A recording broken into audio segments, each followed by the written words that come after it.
आजकल ज़्यादातर आप लोग देखते होंगे कि 2 मिनट के लिए सुना, फट, फट, फट, फट किया, नोट किया उसे, वो चाहे काम हो या ना हो। या फिर एक लड़की अपना जेंडर चेंज कराने के बाद वो फिर लड़का बन जाता है। जब मुझे गर्ल्स हॉस्टल में डाला, तो वहाँ पे जाके जब आपकी सराउंडिंग चारों तरफ से गर्ल्स की, आप उस चीज़ में कभी बैठे नहीं हो, उठे नहीं हो, आपको उस तरीके से वार्तालाप करनी नहीं आती। किस तरीके से, क्या फीलिंग्स थी आपकी? तो मेरी शुरुआत से शौक थे मुझे लड़कों के साथ खेलना है। मैंने कभी गुड़ियाओं से खेल नहीं खेला। प्लेइंग गन्स हो गई, बॉयज़ के टॉयज़ हो गए। शरीर में दर्द हुआ था, काफ़ी पेन भी हुआ था, कितनी कितनी चीज़ें होती थी जो इंजेक्शंस के द्वारा भी कम नहीं हो पाती थी। वो स्कूल की प्रिंसिपल हुआ जो थी, उन्होंने मुझसे एक बार कहा था कि तुम स्कर्ट पहनो। साफ इनकार कर दिया था। मैंने कहा कि नहीं। दोस्तों, स्वागत है आपका टुडे न्यूज़ 9 में। आपके साथ मैं हूं मोनिस मलिक। आपने हमारे पुराने पॉडकास्ट में देखा होगा, इससे पहले हमने काफ़ी पॉडकास्ट किए हैं, उनमें आपने देखा होगा कि हमने आपको किसी ना किसी लोकल शख्सियत से मिलवाया था, आपकी मुलाकात करवाई थी। लेकिन आज हमारे साथ एक ख़ास मेहमान मौजूद हैं। ये ख़ास किन वजह से हैं, अगर मैं आपको वो वजह बताता हुआ चलूँ तो आप खुद सोचेंगे कि इस उम्र में और इस ज़िंदगी में इतना सब कुछ सहना बहुत मुश्किल हो जाता है। आज हमारे साथ पॉडकास्ट में मौजूद हैं ज़िला पंचायत अध्यक्ष ईश्वरी प्रसाद जी के पोते और सुरेश गंगवार जी के बेटे और ज़िला पंचायत अध्यक्ष रेणु गंगवार जी के साहबजादे। तो कृष्णा जी, आपका हमारे कार्यक्रम में बहुत बहुत स्वागत है। पहले तो सभी दर्शकों को मेरा नमस्कार जी। मैं आपकी जितनी भी चर्चा थी, जितनी भी बातें आपने कही, वो मैं बहुत गंभीरता से सुन रहा था, उसे महसूस कर रहा था बहुत अंदर तक, क्योंकि आपके लफ्ज़ों में वो निकल रही हैं और वो लफ्ज़ मेरे दिल में कितनी गहराई तक बैठे हुए वो मैं जानता हूँ। तो आपके जो भी सवाल रहेंगे इस पॉडकास्ट में, वो गंभीरता से उसे दूंगा और जो सच्चाई है वो ज़रूर बताऊंगा। क्योंकि ऐसा केस बहुत कम देखने में आता है, बहुत कम, रेयर टू रेयरेस्ट केस होते हैं जहाँ पर ये देखने को मिले कि एक लड़का या फिर एक लड़की अपना जेंडर चेंज कराने के बाद वो फिर लड़का बन जाता है। तो आप में इतनी हिम्मत कहाँ से आई? सर, मैं हिम्मत की बात करूं तो जब मेरा ये ट्रांजिशन फेज़ चल रहा था, तो लाइफ में इतने कॉम्प्लिकेशंस आते थे कि खुद को कई बार ऐसा लगता था कि दबोच के खुद ही की जान ना ले लूँ। ऐसा महसूस होता था कि ये शरीर बंधा हुआ है। मुझे कई ताने ये भी मिलते थे कि जो शरीर को आपको भगवान ने दिया, आपने वो स्वीकार नहीं किया, उसे बदल डाला। लेकिन जब मुझे ये चीज़ एहसास हुई, मैं वैसे कृष्ण जी का भक्त हूँ, मैं सभी, मेरे लिए सारे धर्म एक समान हैं। तो जब मुझे ये एहसास हुआ कि वो बात करते थे कि आपने शारीरिक खेल खेला है, आपने मजाक बनाया है, आपने भगवान से लड़ाई की है, तो मेरा एक सवाल ये रहता था कि भगवान ने ही ऐसी सोच दी है मुझे। अगर भगवान ने मेरे को दिल दिया है तो उसमें दया भी दी है। अगर भगवान ने मुझे शरीर दिया है तो उसे बदलने की हिम्मत भी दी है। मैंने जब अपने शरीर को बदला था तो मुझे बहुत दुख हुआ था, शरीर में दर्द हुआ था, काफ़ी पेन भी हुआ था, कितनी कितनी चीज़ें होती थी जो इंजेक्शंस के द्वारा भी कम नहीं हो पाती थी। लेकिन जब एक दया का भाव आपको किसी से मिलता है, आपको किसी से सुकून प्राप्त होता है, आपको किसी की मदद करके सुकून प्राप्त होता है, तो आप उस चीज़ से जो वो दर्द होता है वो कम लगने लगता है। मैंने जैसे अपनी लाइन में भी लिखा है कि मुझे दूसरों के दर्द का मरहम बनना है। आपको कब ऐसा महसूस हुआ कि भाई मैं असल में लड़का बनना चाहता हूँ, और किस तरीके से, क्या फीलिंग्स थी आपकी और कैसा कैसा आपको महसूस होता था? सर, ये स्टार्ट होता है जब बच्चा 3 साल का होता है।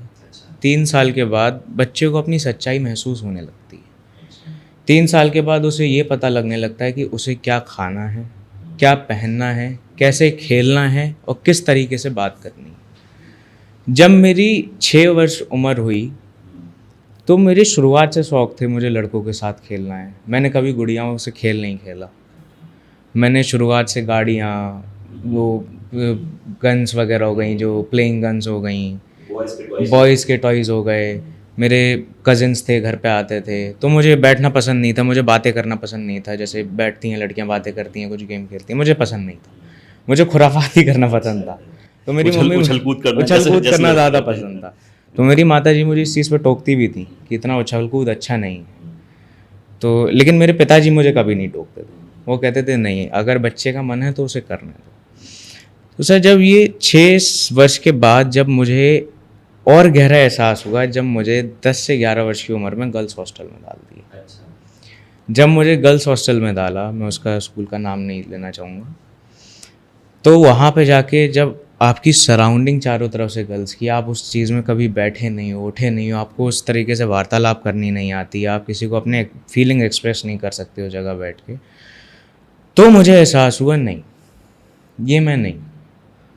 मुझे ये याद है अच्छे से, वो स्कूल की प्रिंसिपल हुआ जो थी, उन्होंने मुझसे एक बार कहा था कि तुम स्कर्ट पहनो, तो मैंने साफ इनकार कर दिया था। मैंने कहा कि नहीं, मुझे पैंट पहननी, मैं नहीं हूँ ये। तो मेरे पिताजी आए थे, मेरे पिताजी अंदर से फीलिंग आ रही है कि नहीं फीलिंग ये नहीं, हाँ। मेरे से मिस एडजस्टमेंट नहीं। मेरे शुरुआत से, मेरे 3 से 2, मुझे लग रहा है 2.5 से 3 वर्ष मेरी उम्र होगी, तब से मेरे बॉयकट थे। मैंने पैंट शर्ट पहनी है, मतलब मन ने ये मान लिया था हाँ, कि ये मैंने कभी लड़कियों वाला फ्रॉक पहनावा ये मुझे सब नहीं कुछ पहनना है। पहना ही नहीं मैंने पहना ही कभी। नहीं। फिर सर जब मैंने हॉस्टल में जाके वो लाइव देखी, तो मेरे पापा ने उस टाइम मुझे पहली बार डांटा भी था कि तुमने एडजस्टमेंट क्यों नहीं किया हॉस्टल में। वहाँ से मुझे एनजाइटी डिसऑर्डर शुरू होता है। जब मेरी 11 वर्ष की उम्र में, 12 वर्ष की उम्र में मुझे एनजाइटी हुआ, तो उस टाइम मेरा शरीर काँप जाता था। मुझे इतना खुद में डर महसूस होने लगा था, मुझे लोगों से बात करने में डर लगने लगा था, मुझे लोगों के बीच में बैठने में डर लगने लगा था कि मुझसे क्या सवाल पूछेंगे, क्योंकि उम्र बढ़ती जा रही थी, उम्र कम नहीं हो रही थी, बच्चापन नहीं रहा था, पहनावा बच्चों वाला नहीं रहा था, सोच बच्चों वाली नहीं रही थी। तो जब मुझे एनजाइटी डिसऑर्डर हुआ, मुझे डिप्रेशन, एनजाइटी, तमाम एक चीज़ें हुई, पैनिक अटैक्स आते थे। उसी दौरान मुझे एक डिसऑर्डर हुआ, हेमेटोहाइड्रोसिस, जिसे हेमिक्लेरिया भी कहते हैं, हेमेटोहाइड्रोसिस भी कहते हैं। जब 2021 में मेरी दादी जी का अच्छा, निधन एक बार हुआ। थोड़ा सा ये बता दीजिए दर्शकों को कि इस बीमारी के बारे में जो भी आपने बोली, हमने जी। तो पहली बार नाम सुना है इसका। मैं हेमेटोहाइड्रोसिस के बारे में बताता हूँ आपको। ये बीमारी ज़्यादा स्ट्रेस के कारण, ज़्यादा टेंशन के कारण ऐसा होता है, हमारे अंदर की जितनी नसें हैं वो फटने लगती हैं, और जो ऑर्गन्स होते हैं वो वीक होने लगते हैं। वो अपना काम जिस मुताबिक उन्हें करना चाहिए वो उस मुताबिक नहीं कर पाते हैं, वो और वीक होते चले जाते हैं। तो होता है स्ट्रेस की वजह से, स्ट्रेस की वजह से, ज़्यादा स्ट्रेस, ज़्यादा सोचना, ज़्यादा टेंशन, घुटन की वजह से, घुटन की वजह से घुट रहे थे आप जी, अंदर ही अंदर घुट रहे थे, और उस घुटन की वजह से जी, इस बीमारी ने आपको जकड़ लिया। इसने जकड़ लिया मुझे। और जब मेरी 2021 में मेरी दादी जी का निधन हुआ, वो स्ट्रेस और ज़्यादा बढ़ गया, क्योंकि मेरी दादी जी मुझसे बहुत प्यार करती थी। उन्होंने मुझे शुरुआत से, वो अगर मेरे साथ कोई नहीं खेलता था तो मेरी दादी जी खेलती थी मेरे साथ, वो मुझे बहुत प्यार करती थी। तो मेरा स्ट्रेस 2021 में और ज़्यादा बढ़ गया। उस दौरान मेरी आंखों से जब आंसू आते हैं तो हमारे आंसू में पानी आता है, मेरे आंसुओं में खून आना शुरू हो गया। मुझे जब पसीना आने लगा तो मेरे पसीने में खून आने लगा। मुझे मतलब एक कहावत है कि खून के आंसू रोना, खून के आंसू तो वो रोना। कंडीशन अब मैं समझ सकता हूँ कि जब आदमी कितना परेशान होता है अंदर से, जी। घुटा हुआ होता है, तब वो खून के आंसू रोता है। जी। तो वो आपको देख के वो कहावत आज मुझे महसूस हो रही है कि खून के आंसू रोना क्या होता है।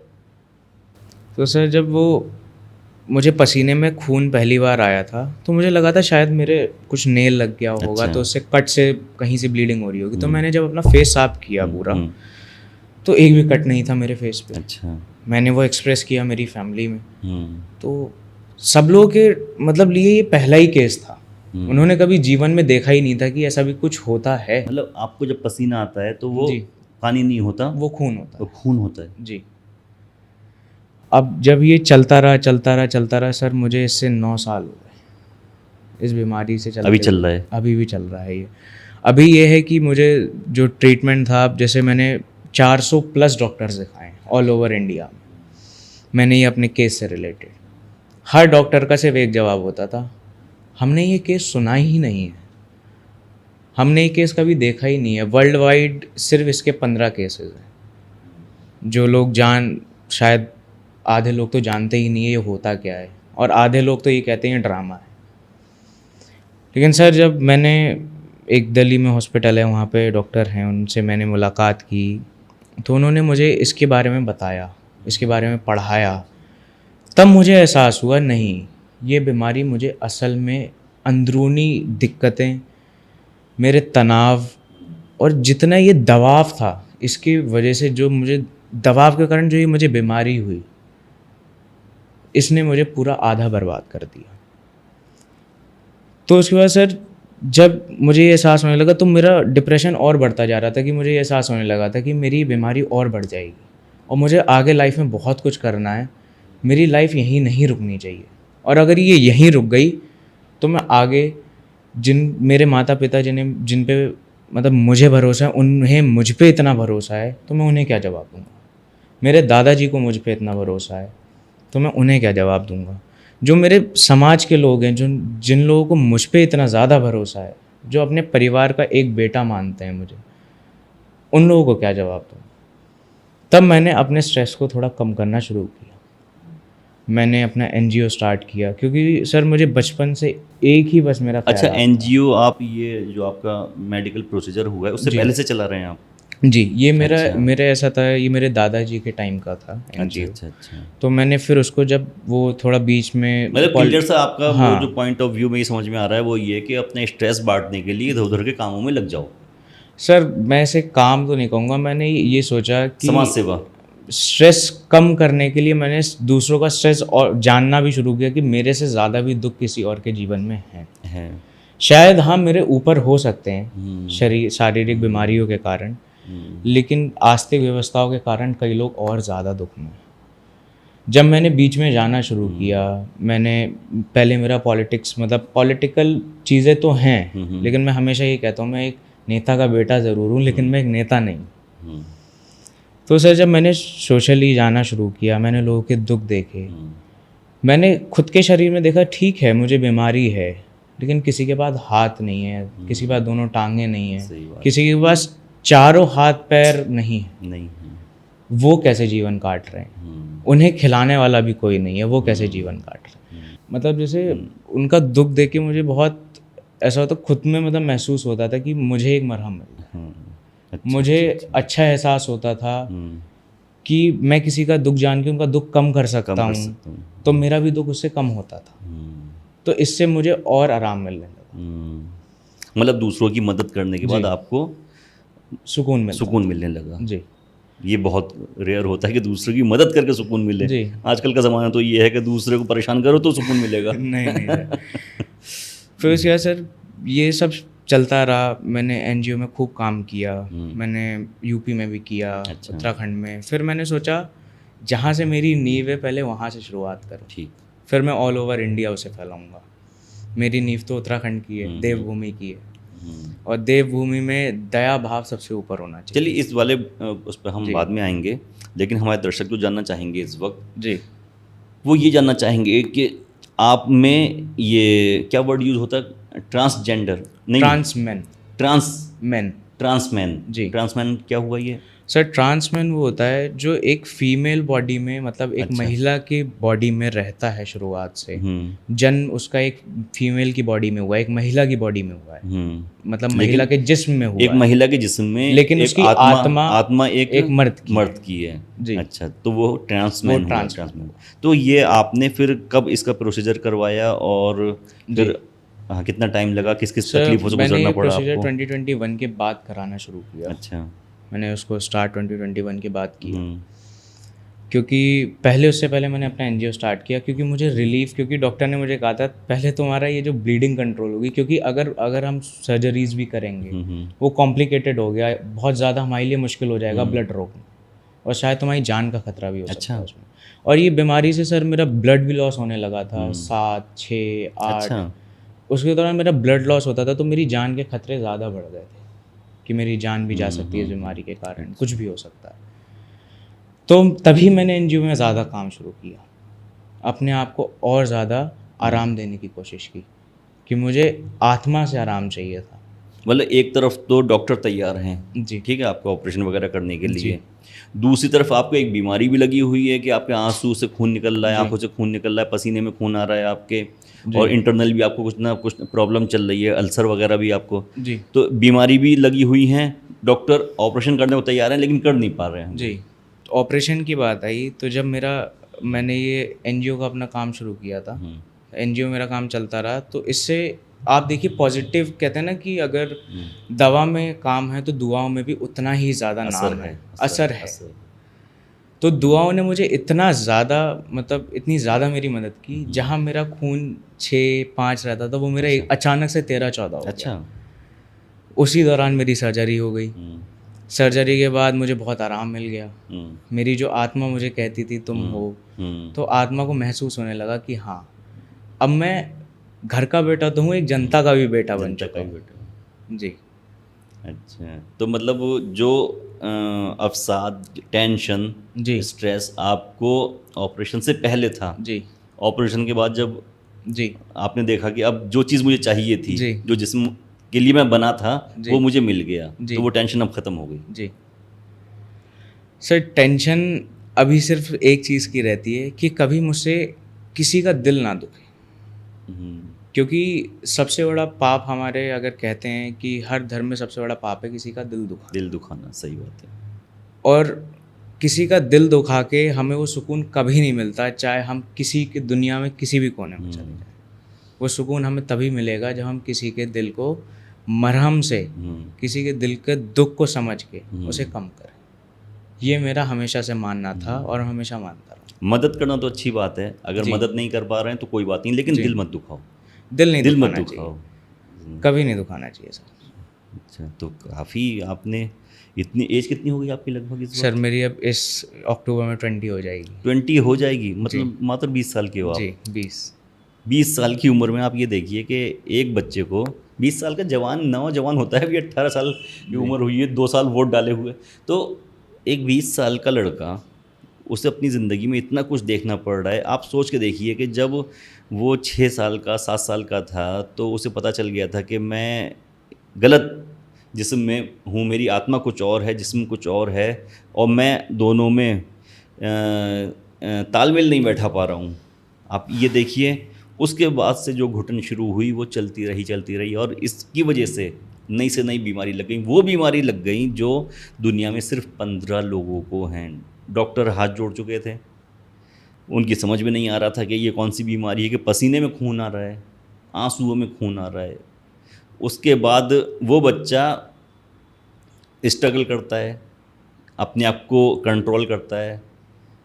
आम तौर पे आप देख रहे होंगे, कुछ लोग 2 लाख का, 4 लाख का नुकसान हो जाता है, वो सुसाइड कर लेते हैं। बच्चे एग्ज़ाम में फ़ेल हो जाते हैं, वो सुसाइड कर लेते हैं। कुछ अभी तो मैंने एक जगह न्यूज़ देखी थी कि रिज़ल्ट भी नहीं आया था, उसे ये डर लग रहा था बच्ची को कि मैं, हो सकता है कि कम मार्क्स आएँ, उसने पहले ही सुसाइड कर लिया, बाद में रिज़ल्ट आया था। तो आज के ज़माने में जहाँ पर लोग टेंशन नहीं ले पा रहे, खुद को कंट्रोल नहीं कर पा रहे, वहाँ पर इतना ज़्यादा कंट्रोल करना, खुद को इतना ज़्यादा समझाना, और एक एक बात पे जाकर फिर ये डिसाइड करना कि ये चीज़ ऐसे नहीं, ऐसे होनी चाहिए, और उन चीज़ों से लड़ना एक जंग के समान है। वो मतलब आप तो ये जीते जागते एक एग्ज़ाम पे लो, जी, सही बात बता रहा हूँ, आप जीते जागते एग्ज़ाम पे लो। ये मेरे जितने पॉडकास्ट हुए हैं, इनमें मैंने किसी से ये बात नहीं कही है, लेकिन एक, आप एक हिम्मत का एग्ज़ाम्पल हो जी, कि आपने खुद को समझाया, उस परेशानियों को झेला, अपना ट्रांसमैन में आप कन्वर्ट हुए, और उसके बाद फिर जाके बीमारी तो चल ही रही हैं, उसके बाद समाज सेवा में भी आप उतर गए कि जो चीज़ मैंने बर्दाश्त करी वो दूसरे को ना बर्दाश्त करनी पड़े। घर वालों का क्या आपका रेस्पॉन्स रहा जब आपने आपने उनका रूप देखा होगा कि जब आप परी थे, जी। एक रूप अब देखा जब आप कृष्णा हैं, तो क्या क्या दोनों में फ़र्क नज़र सर आया?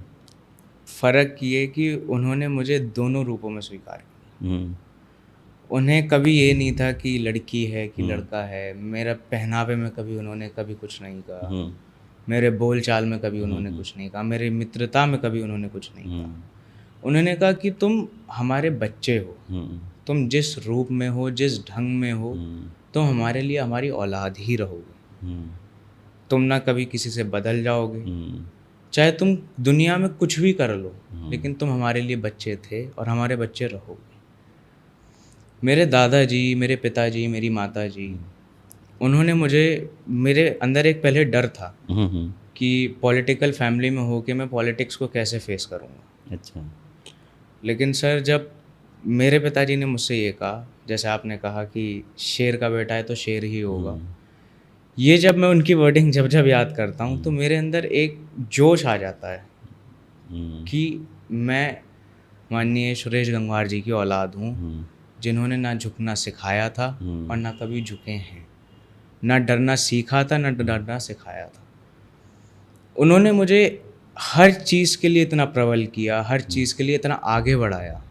जैसे एक रीढ़ की हड्डी होती है, वैसे मेरे पिताजी थे। रीढ़ की हड्डी हमारे शरीर के लिए सबसे ज़रूरी होती है।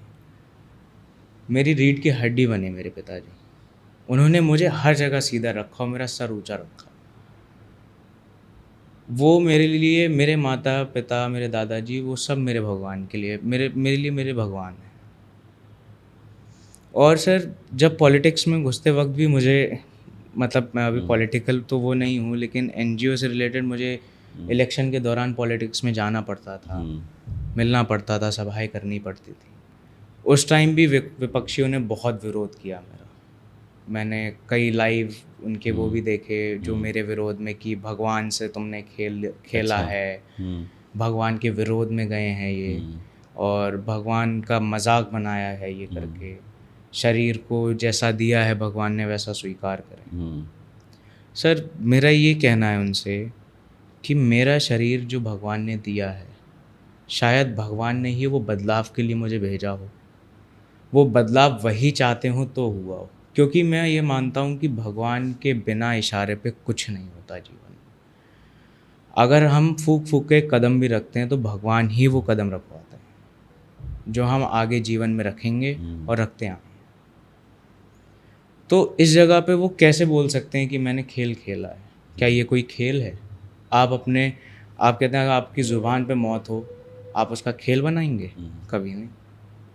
एक बार मैं कहूँगा आप अपने बच्चे पे महसूस करा के देखिए, आप खुद पे महसूस करके देखिए, तब ज़्यादा फील होता है। कहते हैं ना, जब दर्द दूसरों का देखो तो एहसास इतना नहीं होता, जब उसे महसूस करो तब ज़्यादा एहसास होता है दर्द कितना बड़ा होता है। बोलना बहुत आसान होता है, समाज में कई तरह की बातें भी होती हैं, कई तरीके के लोग बोलते भी हैं, अच्छे अच्छे जो पढ़े लिखे लोग हैं वो भी मेरे खिलाफ बोलते हैं।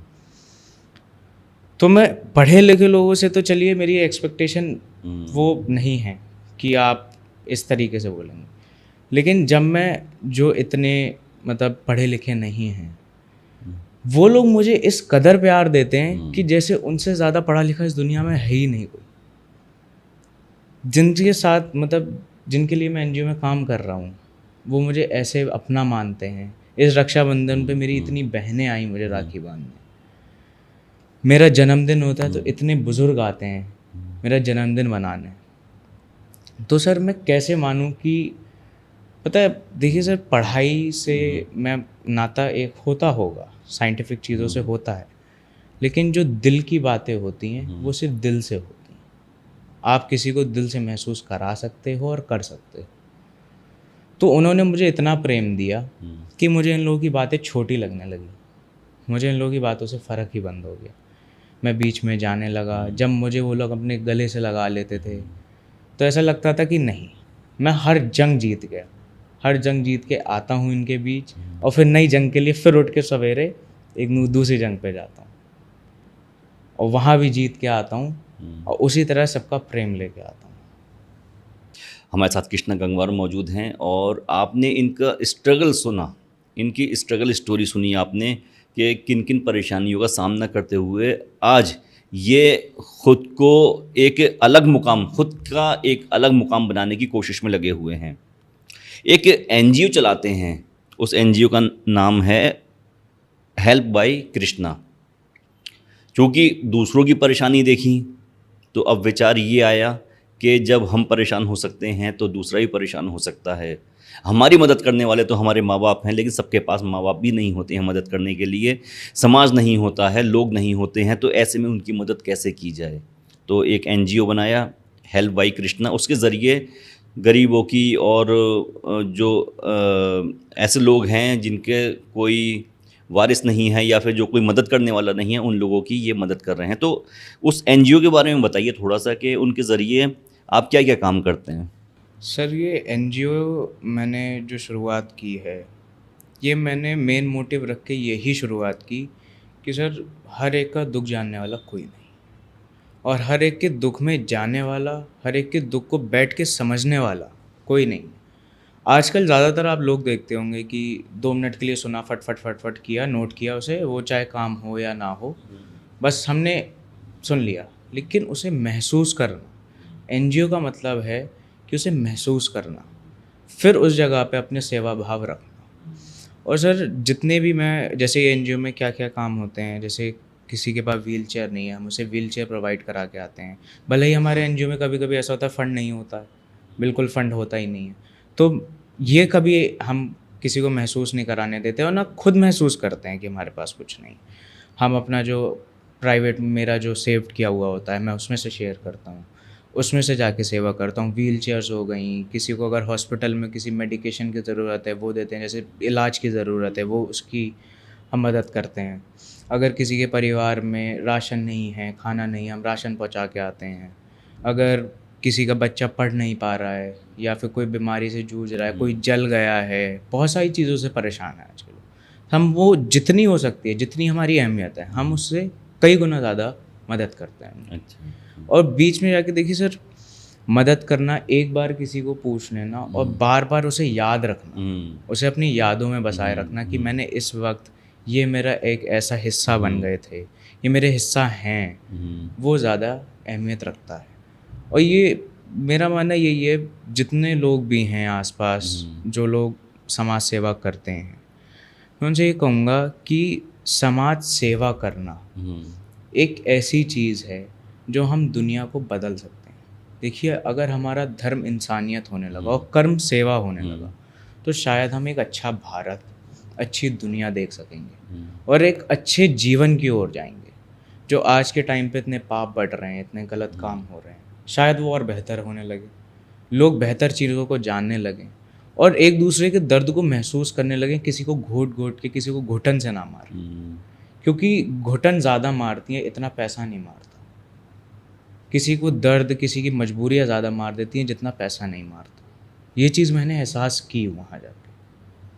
जब अभी मैंने एक एनजीओ के दौरान, मेरी एक बहन है जो इलेक्ट्रिसिटी झटके के कारण, जो बिजली का झटका है, उससे जल गई है, पूरा शरीर जल गया उनका। सर विश्वास नहीं करेंगे, जब मैंने कहा ना दिल के रिश्ते बहुत मजबूत होते हैं, तो ये राखी है मेरी, वो दिल्ली सफदरजंग अस्पताल में है अभी, तो वो खास मेरे लिए घर पे रखे गई थी राखी। मैंने उनसे कहा था मैं रक्षाबंधन पे आऊँगा, तो उनके बेटे ने मुझे राखी बांधी कि मम्मा तो नहीं है, मैं राखी बांधता हूँ। मेरी उनकी वीडियो कॉल पे बात हुई, उन्होंने मुझे ये राखी बांधी और मुझे इतना अच्छा महसूस हुआ कि मेरी बहन के दर्जे भी हैं, मेरी बहनें इतनी अच्छे अच्छे, मतलब मेरी मजबूरियाँ उनकी बहुत हैं, लेकिन दिल इतना साफ है। वो बहन के नाते उन्होंने मुझे इतना प्रेम दिया, माँ का जैसे एक मतलब भाव दिया, तो वो चीज़ मुझे इतना अच्छा महसूस कराती है कि मुझे और बेहतर इंसान बनाने के लिए ले जाती है और बेहतर चीज़ें करने के लिए आगे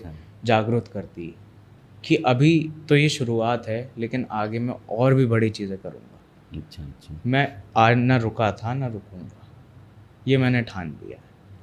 अच्छा, आपका परिवार एक जी पॉलिटिकली एक्टिव परिवार है। जी एक होता है पॉलिटिकल परिवार, एक जी। होता है पॉलिटिकली एक्टिव, जी हर चीज़ में सक्रिय रहना। जी तो एक ऐसे परिवार में जहाँ पर जब पॉलिटिकली एक्टिव होगा तो हर दिन कुछ ना कुछ नई समस्याएं आती रहेंगी। जी कभी कहीं जाना होगा, कहीं कहीं की भागदौड़ होगी, कभी चुनाव होंगे, कभी रैलियाँ होंगी, हर तरीके के परिस्थितियाँ वहाँ पर रहती हैं। ऐसे में परिवार की परेशानी अलग है, ठीक, और अपनी परेशानी अलग है, तो उन दोनों में तालमेल बिठाना फिर कितना मुश्किल रहा आपके लिए? सर, एक पॉलिटिकली, एक फैमिली बैकग्राउंड और एक अपना बैकग्राउंड लेते हुए चलना। देखिए सर, तीनों को बैलेंस मैंने ऐसे किया कि फैमिली में कोई मतलब ऐसा खुद को रखा ही नहीं कि किसी को ये महसूस हो हम थक के आए हैं। हम ये हमेशा, जब भी हम घर में बैठते हैं, हमारा पूरी परिवार बैठता है, तो हम कभी ये एहसास नहीं होने दिए हम थक के आए हैं। हम ये एहसास होते हैं, अपने आप को ये एहसास कराते हैं कि हम सेवा करके आए हैं। हम किसी चीज़ से इंसानियत को बढ़ावा दे के आए हैं। सही। इस चीज़ से हम थकेंगे नहीं। अगर हमें रात के 12 बजे भी कोई याद करेगा, सुबह दिन में भी कोई याद करेगा, तो हम होंगे वहाँ, क्योंकि देखिए मेरे दादाजी एक किसान आदमी रहे, अभी भी किसानी करते हैं, सुबह 6 से 4 बजे उठ के खेत पे चले जाते हैं, अच्छा। खेत देख के आते हैं। तो उन्होंने ये सिखाया कि अपने जो कहते हैं ना माटी का मूल्य मत भूलो, किसके लिए आपने जीवन लिया है और क्या जीवन आपको आगे बनाना है, उसका मूल्य मत, उसे बरकरार रखो। तो हम लोग उन्हीं को देख के सब अपने काम करते रहते हैं। अच्छा अच्छा अच्छा। मेरे पिताजी, मेरी माताजी सब लगे रहते हैं मतलब उसी चीज़ को इस तरीके से नहीं देखते कि कुछ काम करके नहीं, आए हैं, मतलब सेवा करके सेवा आए हैं। करके। सेवा करके आए हैं। जी अच्छा, आपने बताया कि 15 लोग हैं जिन्हें ये बीमारी है, जी लेकिन ऐसे तो बहुत लोग होंगे जो जिन्हें गलत जिस्म में कैद हो गए होंगे। जी जिस्म होगा मेल का लेकिन आत्मा होगी फीमेल की, जिस्म होगा फीमेल का लेकिन आत्मा होगी मेल की। बहुत से लोग खुल के नहीं बोल पाते, जी बहुत से लोग इसलिए नहीं बोल पाते क्योंकि अगर बता भी देंगे तो इलाज के लिए उनके पास पैसा नहीं है। जी और बहुत से लोग इसलिए नहीं बोल पाते कि समाज क्या कहेगा, 4 लोग क्या कहेंगे। घुट रहे हैं, ज़िंदगी जी रहे हैं घुट घुट के। तो ऐसे मुझे लगता है बहुत बड़ी तादाद में लोग होंगे। तो ऐसे लोगों के लिए चूँकि आपने ये पूरा प्रोसीजर अपनाया है, आपने ट्रांसमैन से आप पूरा ट्रांसमैन बने हैं आप, तो ये पूरा कन्वर्जन आपने फॉलो किया है। तो इस तरीके के लोगों के लिए जो अभी भी घुट रहे हैं उनके लिए क्या मैसेज देंगे? इसके लिए मेरा सही है क्योंकि उनके लिए आप मोटिवेशन है, जी जो आप बात बोलेंगे वो उन्हें मोटिवेट करेगी। जी सही। ये जैसे आपने कहा कि कई लोग जो घुट रहे हैं, जिनका जिस्म अलग है, आत्मा अलग है। सर सिर्फ मैं यही लेके नहीं चलूँगा कि यही एक मुद्दा है, मतलब ये भी एक चीज़ है, लेकिन कई इससे और भी ज़्यादा कठिनाइयाँ हैं। मतलब हर एक की लाइफ में कुछ ना कुछ प्रॉब्लम्स हैं, सबकी होती हैं। इस चीज़ पे मैं सर ये मानता हूँ कि जीना इतना आसान तो नहीं है, लेकिन जीना इतना मुश्किल भी नहीं है। हम उसे मुश्किल अगर बनाएंगे तो उतना ही मुश्किल हमें लगता है। हमें हर वो पहाड़ी मुश्किल लगने लगती है, हम थकान महसूस करते हैं कि हम उस चीज़ से दबना शुरू कर देते हैं। लेकिन सर अगर एक कहते हैं ना कि अगर हम दूसरे को समझने की कोशिश करेंगे, अगर हम मजाक ना बना के, उसके दिलदार बन के, उसकी दिल की बात जानने की कोशिश करेंगे, तो वो ज़्यादा रहम देगी उसे। और यही बदलाव आना चाहिए। देखिए मजाक बनाने में अच्छा लगता है, लेकिन जब खुद का मजाक बन जाता है तो बहुत बुरा फील होता है, बर्दाश्त नहीं होता कई लोगों से। मैंने आजकल देखे हैं कई लोग मजाक बनाते हैं, सोचते हैं हमने इस चीज़ से इसको नीचा दिखा दिया। नहीं, शायद अगर उंगलियां आपने मुझे दिखाई हैं तो 3 उंगलियां आप ही की तरफ गई। अगर आप मुझे आईना दिखाने की कोशिश करेंगे तो आप अपने आप को क्या आईने में देख पाएंगे कभी? सही बात। तो ये सबसे गहरी चीज़ें हैं कि डरना नहीं है। हर कठिनाई को ये हमें खुद को ये फील कराना अच्छा, है। आप 20 साल के हो, जी ठीक है, मगर 20 साल के बच्चे तो ऐसे बातें करते नहीं हैं। सर ऐसा होता है सर, उम्र से अगर उम्र कम हो और एहसास ज़्यादा हो जाए, कठिनाइयाँ ज़्यादा देखनी पड़ जाएं, तो उम्र का हम तालमेल नहीं बैठा सकते। वही मैं सुनना चाह रहा था जी कि जब कुछ लोग असली टीचर जो होता है जी वो एक्सपीरियंस होता है। जी जितना ज़्यादा अनुभव होगा जी उतना ज़्यादा आप सीखेंगे। सर देखिए कुछ लोग 40, 50, 80 की उम्र में भी बच्चों जैसी हरकतें कर रहे हैं। सही। जो मजाक बना रहे हैं, जो ऐसी टिप्पणियां छोड़ रहे हैं जो उनके शोभा भी नहीं देती उनके लफ्ज़ों से। उन्हें तो और समझाना चाहिए, अच्छी राह दिखानी चाहिए नौजवान पीढ़ी को। और शायद मेरी उम्र तो अभी बहुत कम है, मैंने तो इतना एहसास कर लिया है कि नौजवान पीढ़ी हो, बुज़ुर्ग पीढ़ी हो या बीच की पीढ़ी हो, सबको एक ही एहसास कराना है, एक ही दिलासा देना है और एक ही संदेश देना है कि धर्म इंसानियत रखनी है और कर्म सेवा। दिल इतना बड़ा रखना है कि किसी को उसमें ये ना हो कि हम दब के रह रहे हैं, कि हम इसको अपने दिल के हाल नहीं बता सकते। अगर मैं उस दिन सबसे बड़ी जीत मानता हूँ कि अगर पशु, और जो जानवर हैं वो आपके पास आके आपसे थोड़ा आपको छू रहे हैं, अच्छा महसूस कर रहे हैं, बच्चे आपको देख के खुश हो रहे हैं, हंस रहे हैं, बुजुर्ग आपको देख के आशीर्वाद दे रहे हैं, तो आपकी सबसे बड़ी जीत है, वो सबसे बड़ी जीत मतलब होती आपकी मौजूदगी को वो जी। वहाँ पर सेफ फील कर रहे हैं, Safe feel कर रहे हैं, उन्हें अच्छा लग रहा है कि जी। आप वहाँ मौजूद अगर हैं। आपकी प्रेजेंस किसी को सेफ फील करा रही है, अच्छा फील करा रही है, तो वहाँ पे आपकी नामौजूदगी का तो कोई बात ही नहीं बनती है ना, वहाँ आपकी नाम मौजूदगी खलेगी, फिर खलेगी। तो इसलिए मेरा यही संदेश है सर। अच्छा, घर में कौन पीटता था, मम्मी या पापा? पीटा मुझे किसी ने नहीं पीटा? लड़कियों को तो वैसे भी जब आप लड़की थे नहीं तो कमी दोनों मुझे इधर लड़का बनने के बाद किसी ने मारा सर कि अब तो लड़का बन गया, पकड़ा धूम धूम।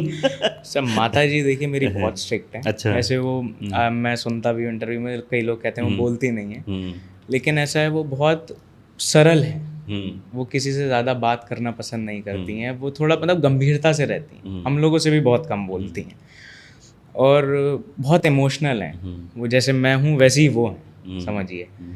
तो लोग समझते हैं कि वो बोलती नहीं है, उनमें घमंड ज़्यादा है, घमंड उनमें कुछ भी नहीं है, वो थोड़ा शांत स्वभाव, नेचर ही ऐसा, शांत स्वभाव की नेचर ही ऐसा, नेचर ही ऐसा। तो डांट ज़रूर देती हैं लेकिन अच्छा। कभी हाथ नहीं उठाया। अच्छा। प्रेम बहुत करती हैं, जैसे आपने कहा ना मैं उनका चांद का टुकड़ा हूँ, तो वैसा ही समझिए मैं उनका टुकड़ा ही हूँ। अच्छा। जी। पापा ने भी कभी नहीं, मेरे पापा सर मैं हमेशा से कहता आया हूँ और हमेशा कहूँगा, मेरे पापा मेरे हीरो हैं। अच्छा, लड़की जो होती हैं वो पिता के नज़दीक होती हैं जी, लड़का जो होता है वो माँ के नज़दीक होता है जी। तो सर आप में तो दोनों चीज़ें। सर इस जगह मैं ज़रूर कहूँगा, इस जगह मैं मेरे माता पिता से ज़्यादा मेरे दादाजी के ज़्यादा करीब हूँ। दादाजी मुझे ज़्यादा लगाए रखते हैं अपने पास, वो मुझसे अटूट प्रेम करते हैं। अगर थोड़ा सा लगेगा कि डांटने वाले हैं पिताजी या माताजी मुझे, तो मेरे दादाजी तुरंत आ जाते असल से ज़्यादा ब्याज प्यारा होता है ना। हैं। जी, बात यही समझिए। जी, अच्छा। तो दादाजी ज़्यादा प्रेम करते हैं। अच्छा अच्छा, तो बहुत अच्छा लगा आपसे बात करके, और कुछ नया अनुभव हुआ जब आपसे बात करी। मैं आपको सच बताऊं तो मुझे भी कुछ नया अनुभव हुआ जब आप बता रहे थे, तो मैं आपकी जगह खुद को रख के महसूस कर रहा था कि ये चीज़ कैसे कैसे बर्दाश्त करनी पड़ी होगी, क्योंकि हमारे साथ तो हल्की सी कोई प्रॉब्लम हो जाए हम सब परेशान हो जाते हैं, लेकिन जिस तरीके की परेशानी आपने झेली है, झेल रहे हैं, बर्दाश्त कर रहे हैं, तो वो वाकई में काबिल तारीफ़ है। तो उनके लिए शब्द नहीं मिलते हैं बहुत सी चीज़ों के लिए। और एक तरीके से सबसे बड़ा होता है कि समाज को फेस करना। देखिए, जो बातें बड़े बुजुर्ग कहते हैं कि 4 लोग क्या कहेंगे, और अगर मैं ये कहूँ कि 4 लोग क्या कहेंगे मुझे फ़र्क नहीं पड़ता, तो मैं लापरवाह इंसान हूँ, मुझे समाज की कोई परवाह नहीं है।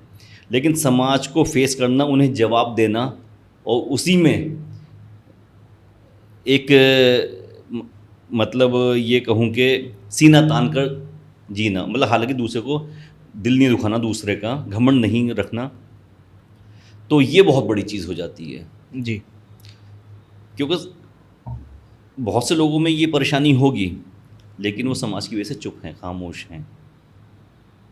तो ये चीज़ आपके अंदर मुझे जो देखने को मिली, ये काफ़ी अच्छी चीज़ है कि उसी सोसाइटी से आकर, उसी सोसाइटी में रहकर, उन्हीं से लड़के उन्हीं के बीच काम करना है, उन्हीं की सेवा करनी है। जी, क्योंकि फाइनल हम भी सोसाइटी हैं, हम सब मिलके ही सोसाइटी बनते हैं।